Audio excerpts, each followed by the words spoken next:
আমি আল্লাহ রব্বুল আলামিন পবিত্র কোরআনের মধ্যে জানায়া দিলাম, কুল্লু নাফসিন যায়িকাতুল মাউত।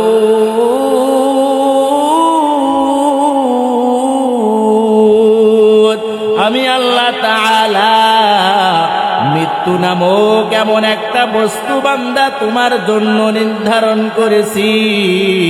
এই মৃত্যু থেকে তুমি কিন্তু বাঁচতে পারবা না। দুনিয়ার মধ্যে যাওয়ার পর আমি মালিক রে কেমনে ভুলে গিয়েছো ও বান্দা? তোমাকে আমি আল্লাহ এত নিয়ামতের অধিকার দান করেছি। ও বান্দা, আসমানের দিকে তাকাও, আমি আল্লাহ তোমার জন্য আসমান তৈরি করেছি। ও বান্দা, জমিনের দিকে তাকাও, আমি আল্লাহ তোমার জন্য, আমি আল্লাহ বড় মায়া করে জমিনটাও তোমার জন্য বানাইলাম। এই সব কিছু দুনিয়ার মধ্যে দেখতেছ, আমি আল্লাহ তোমার জন্য সব কিছুই বান্দা তৈরি করেছি। কেমনে আমি আল্লাহরে ভুলছি? আফা হাসিবতুম আন্নামা খালাকনাকুম আবাসা। আল্লাহ ডাক দিয়া বলে, মদিনাওয়ালা নবীর উম্মত, আমি আল্লাহ তাআলার কোন নিয়ামত তুই অস্বীকার করবি? আমি আল্লাহ তাআলার থেকে তুই বান্দা তোর মনটা তুই ফিরায় রাখবি? বল না না না, আমি আল্লাহ আমার নিজের জন্য করি নাই। ও বান্দা, আমি আল্লাহ এই দুনিয়ার মধ্যে যত নিয়ামত দিয়েছি, আমি আল্লাহ তাআলা সব তোর জন্য দিয়েছি। বলেন সুবহানাল্লাহ। আল্লাহ আল্লাহ ক্যা মুবারক নাম হায়, আল্লাহ আল্লাহ আশিকু কা কাম হায়। ইয়া ইলাহি মুঝসে মুঝকো दूर कर, ताकि देखो मुझ में तुझको एक नजर। সকল প্রকারের ক্ষমতার মালিক কে? একটা জবান খুলিয়া বলেন না আল্লাহ। ওই আল্লাহর নাম নিলে গুনাহ হবে নি? ওই আল্লাহর নাম নিলে বান্দা গুনাহ নাই।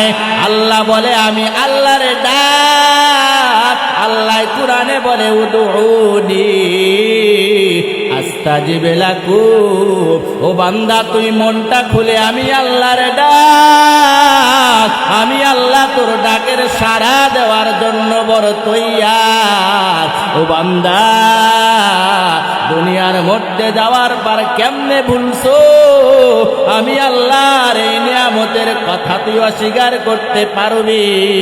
বান্দা না না, আমি আল্লাহ তোর দুনিয়ায় কেন পাঠাইলাম?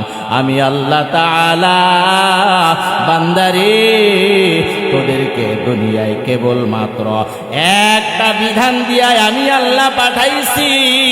আল্লাহ তাআলা কয়টা বিধান দিয়া পাঠাইলে?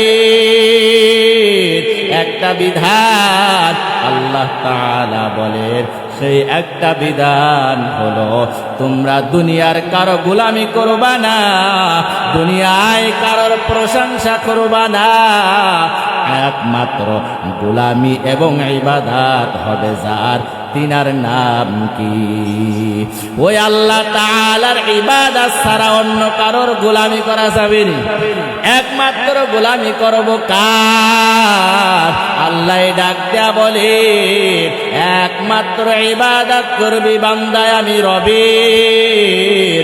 আমি আল্লাহ এই দুনিয়ার মধ্য থেকে তোকে ওই জান্নাতের টিকিটের ঘোষণা দিয়া জান্নাতের মেহমান বানায় দিব।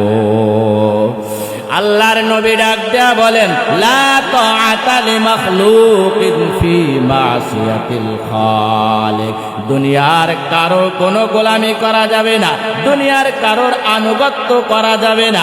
সে যদি তোমার উস্তাদ হয় এর পরেও না, তোমার মা বাবাও যদি আল্লাহর বিরুদ্ধে কোনো আইন বলে এর পরেও মানা যাবে না। মায়ার নবীর সাহাবী, মায়ার নবীর দরবারে এখনো পর্যন্ত ইসলাম ধর্ম গ্রহণ করে না, এখনো পর্যন্ত মুসলমান হয় না। সাদ ওই সময় মায়ার নবীর দরবারে যাইতেন, মাঝে মাঝে যাইতেন। মায়ার নবীর দরবারে যাওয়ার পর মায়ার নবীর এত সুন্দর ব্যবহার, মায়ার নবীর সাহাবায়ে কারামদের এত সুন্দর ব্যবহার দেখার পর সাদ এত পাগল পারা হয়ে গেছে, সে তার মাকেও বলে না, তার বাবাকেও একটাবার বলে নাই। বলে, পয়গম্বর, আমি আর কাউকে বলতে চাই না রে নবী, আপনার এত সুন্দর ব্যবহার, আমি তো বড় পাগল হয়ে গেছি। ও পয়গম্বর, আমি তো আর নিজেকে কন্ট্রোল করতে পারি না। ও মায়ার নবী আমার, আপনি আমাকে কালিমা পড়ায় মুসলমান বানায় দে, আর একটা মুহূর্তেও দেরি করবেন না। ওই মায়ার নবী বলে, ও সাদ, আয় আয় আয়, পর কালিমা পর। মায়ার নবীর হাতে কালিমা পরে মুসলমান হয়ে গেলেন। বাড়িতে চলে যাওয়ার পর সাদের আম্মায় ডাক দেয়া বলে, ও বাবা সাদ, তুমি এখন উঠো আর বসো, যখন উঠো তখন বলো আল্লাহ, যখন কোনো কাজ করো বলো আল্লাহ। মদিনাওয়ালার নাম তোমার মুখে শোনা যায় মুহাম্মদ, আর আল্লাহর কথা তোমার জবান দিয়ে বাইর হয়। ও আব্বাজান, কলিজার টুকরা যুবক ভাই, পর্দার আড়ালের আম্মা জান, মনোযোগ দিয়া কথাগুলা শুনবেন গো মা। কেমন আমার নবীর আসে, কেমন আমার আল্লাহর পাগল। তখন আল্লাহ ডাক দিয়া বলে, ও মায়ার নবী, আপনার উম্মতদেরকে জানায়া দে, তাদের ব্যবহারটা দেখিয়া যাতে তার অপর মুসলমানটা সুন্দর ইসলামের ভিতরে ঢুকতে পারে।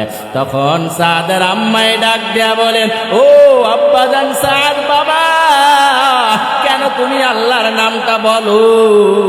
ও সাদ, তোমার পিছনে আমি মা বড় কষ্ট করেছি, তুমি ওই মদিনাওয়ালার নবীর নাম একটাবার জবান দিয়া বলবা না, ওই আল্লাহর নামটা জবান থেকে ভুলিয়া যাও।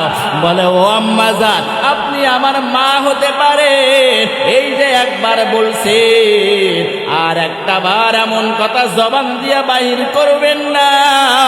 ও আম্মা জান, আপনি যদি আমার মা না হইয়া অন্য কোন মুসলমান হইতো, আমি সাদ তার কল্লাটা ফালায়া দিতাম। মদিনাওয়ালার নামের একটা বদনাম আমি শুনবো না, আমার রবের নামে একটা বদনামও আমি শুনতে চাই না। আম্মা জান তখন ডাক দিয়া বলে, ও আমার সন্তান, তুমি যদি আল্লাহর নামটা না ভুলো, মদিনাওয়ালার নামটা যদি তুমি না ছাড়ো, মদিনাওয়ালার ওই নবীর ইসলাম যদি না ছাড়ো, আমি মা আজকে থেকে খাবার বন্ধ করে দিলাম, আজকে থেকে আর আমি খাবার খাবো না, আমি আজকে থেকে আমার জানের উপরে অত্যাচার শুরু করে দিব, আমার জানটা বড় শেষ করে দিব। ও আব্বা জান, একটা বার তুমি ওই মালিক রে ভুলে যাও। আল্লাহর নবী বলে, এই দুনিয়ার মধ্যে আল্লাহর আনুগত্য ছাড়া কারো আনুগত্য করবি না। যদিও তো সামনের ভিতরে এত বড় বিপদ দেখা দেয়, এরপরেও তুমি আল্লাহরে বলবা না। সাদ ডাক দেয়া বলে, আম্মা জান, আমার রবের নাম আমি বলতে পারবো না, প্রয়োজনে ও মা তোমারে আমি ভুলবো, পারবো না। সুবহানাল্লাহ। এই দুনিয়ার জিন্দেগি একদিন শেষ হবে। এই দুনিয়াটা হলো খেলার জায়গা। কিসের জায়গা? এই দুনিয়াটা হলো খেলার জায়গা। এজন্যই তো কবি বলেন, জিন্দেগি তু বন্দেগি কু করনা হে, जिंदगी में बंदगी शर्मिंदा है, जिंदगी में बंदगी शर्मिंदा है। दुनिया में हो दुनिया का तलबगार ना हो, बाजार से गुजरा हो खरीदार ना हो। ए दुनिया के मिसल कागज फूल है, ए दुनिया के मिसल कागज फूल है। जिंदगी में बंदगी तू करना है, बंदगी बे जिंदगी शर्मिंदा है। ঠিক কিনা বলেন? দুনিয়ায় গোলামি হবে কার? গোলামি করব কার? আরো জোরে বলেন আল্লাহ, আরো জোরে বলেন আল্লাহ। এই মাহফিল শেষ পর্যন্ত আমরা থাকবো তো ইনশাআল্লাহ? কারা কারা থাকবো না হাত তুলেন। থাকবো না কারা কারা? আল্লাহ তাআলা আমাদের সকলকে এই মাহফিলের শেষ পর্যন্ত থাকবার তৌফিক দান করুন। সকলে বলে আমিন। আখির দাওয়ানা আলহামদুলিল্লাহি রাব্বিল আলামিন।